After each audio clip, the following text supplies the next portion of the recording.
एक समय की बात है। एक छोटे से गांव में सविता अपनी माँ मलिका और दादी के साथ रहती थी। सविता के पिता का देहांत उसके जन्म के कुछ समय पश्चात ही हो गया था, जिसके बाद घर को संभालने की जिम्मेदारी मलिका के ऊपर आ गई। वो लोग बहुत गरीब थे, उनके पास खाने तक के भी पैसे नहीं थे। मैं ऐसे हाथ पर हाथ रख कर नहीं बैठ सकती। मुझे पैसे कमाने के लिए कोई ना कोई काम तो ढूंढना ही होगा। अगर ऐसे ही चलता रहा तो मैं अपना और अपने परिवार का गुजारा कैसे करूंगी। सविता की दादी माँ को बहुत ही अच्छे लहंगे सिलने आते थे, लेकिन उम्र के साथ साथ उनके हाथों में अब वो बात नहीं रही और ना ही उनकी आंखों में रोशनी, जिस वजह से वो लहंगे नहीं सिल पाती थी। लेकिन दादी माँ का ये गुण सविता के अंदर भी था। वो हमेशा अपनी दादी माँ को लहंगे सिलते हुए देखती थी, जिस वजह से वो भी बहुत अच्छे लहंगे बनाना सीख गई थी। माँ, मुझे भी बहुत अच्छे लहंगे बनाने आते हैं और आप भी उन लहंगों पर कढ़ाई बहुत अच्छी कर लेती हो, तो क्यों ना हम लोग एक लहंगे की दुकान खोल लें। बात तो सही कह रही है बेटा, लेकिन दुकान खोलने के लिए भी तो पैसे होने चाहिए। हमारे पास तो कुछ भी नहीं है। अरे बहू, मेरे पास जो पुराने गहने हैं उन्हें बेच दे तो हमें बहुत पैसे मिलेंगे। आप ही कैसी बातें कर रही हैं सासू माँ, वो गहने तो आपकी शादी के समय के हैं, हम उन्हें कैसे बेच सकते हैं। अरे बेटी, क्या हो जाएगा, उन गहनों को बेचकर जो पैसे मिलेंगे वो भी तो घर में ही काम आएंगे और उससे हम लोगों का ही भला होगा। रुक, मैं अभी लेकर आती हूँ। ऐसा कहकर दादी माँ अपने पुराने जेवर लेकर आई और मलिका को उन्हें बेचने को दिया। मलिका उन जेवरों को लेकर सुनार की दुकान पर जा पहुंची और जेवरों को बेचकर उसे 20,000 रुपए मिले। सिर्फ 20,000 ही हुए हैं। इतने सारे जेवरों के सिर्फ 20,000 रुपए, इतने में तो हम अच्छी खासी दुकान नहीं खोल पाएंगे। 20,000 रुपए लेकर मलिका घर पहुंची। माँ जी, आपके गहने बेचकर 20,000 ही मिले हैं। चलो अच्छी बात है, इतने में हम एक दुकान तो खोल ही सकते हैं और लहंगे सिलने के लिए कुछ कपड़े भी ले आएंगे।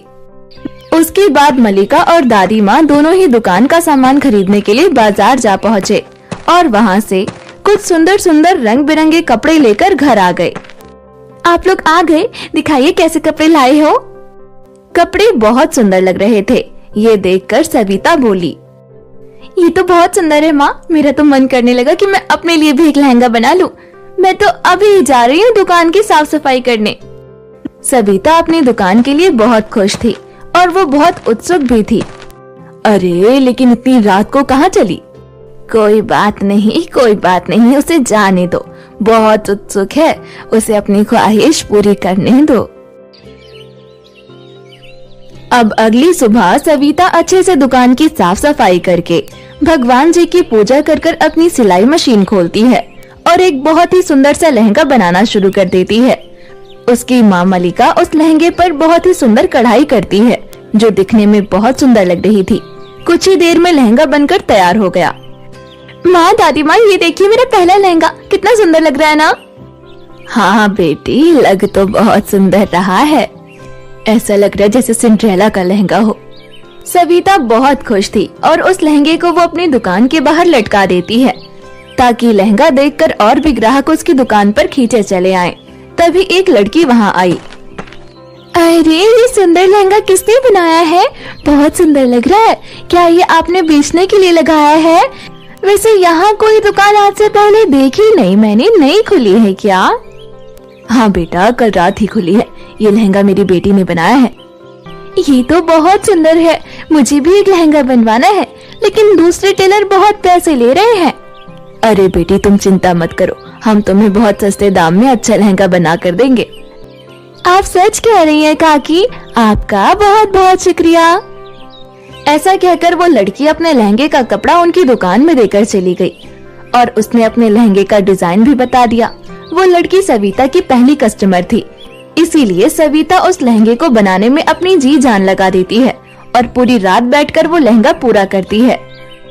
सविता ने इतना सुंदर लहंगा सिला था कि देखने वालों की आंखें फटी की फटी रह जाए। अगले दिन जब वो लड़की लहंगा लेने आई, अरे सविता दीदी, मेरा लहंगा दे दो। हाँ, अभी लाई। इतना कहकर सविता अंदर से लहंगा लाती है और उस लड़की के हाथों में थमा देती है।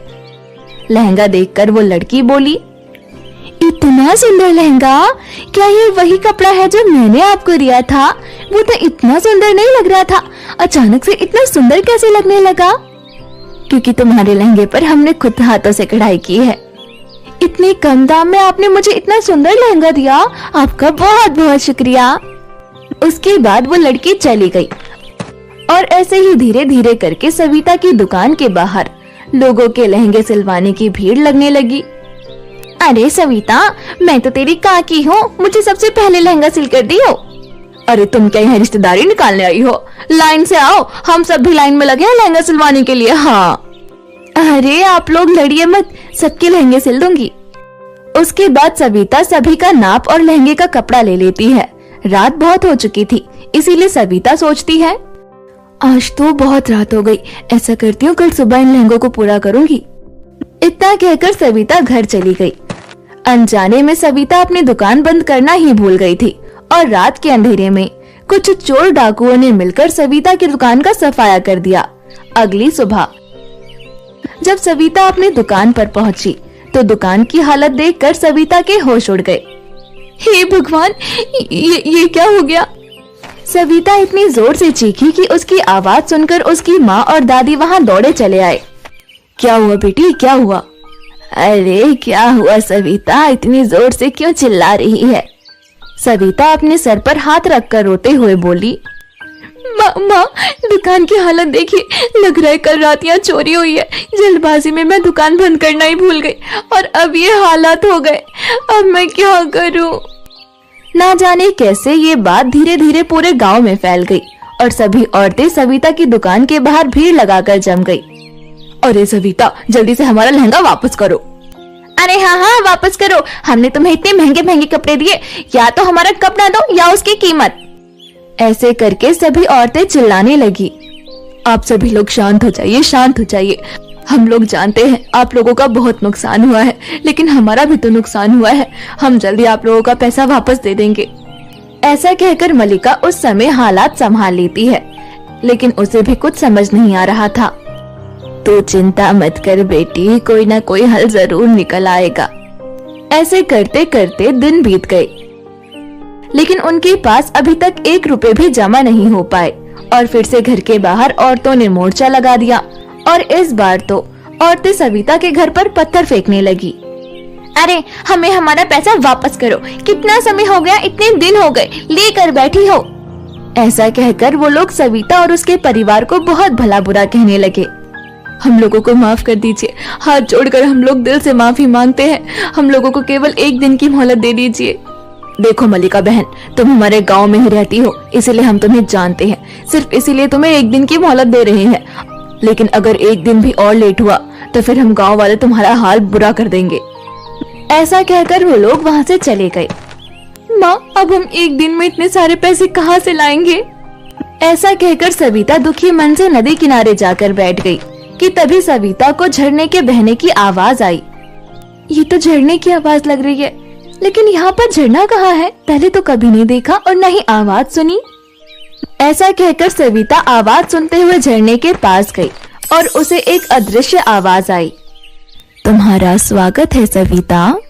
कौन कौन है यहाँ? डरो मत सविता, मैं हूँ जादुई झरना। मैं केवल उन्हीं लोगों को दिखाई देती हूँ जो बहुत दुविधा और संकट में होते हैं, और तुम्हें देखकर ऐसा लग रहा है तुम बड़ी मुश्किल में हो। आपने सच कहा। तुम चिंता मत करो, मेरे इस बहते हुए झरने से एक झुमका उठा लो। ये झुमका तुम्हारी मदद करेगा और तुम्हारी सारी इच्छाओं को पूरा करेगा। क्या आप सच कह रही हो? जादुई झरने की बात मानकर सविता एक झुमका उठा लेती है और उसे लेकर घर आ जाती है और आते ही अपनी माँ और दादी को इस बारे में सब बताती है। उसके बाद जादुई झुमके से बोली, हे जादुई झुमके, हमें कुछ पैसे दे दो ताकि हम उन लोगों का पैसा वापस दे सके। हमें बहुत नुकसान हुआ है और उन्हें भी। सविता के ऐसा कहते ही उसके सामने पैसे आ गए। ये तो चमत्कार हो गया बेटी। ये तो भगवान की कृपा है। उसके बाद सविता उन सभी लोगों को पैसे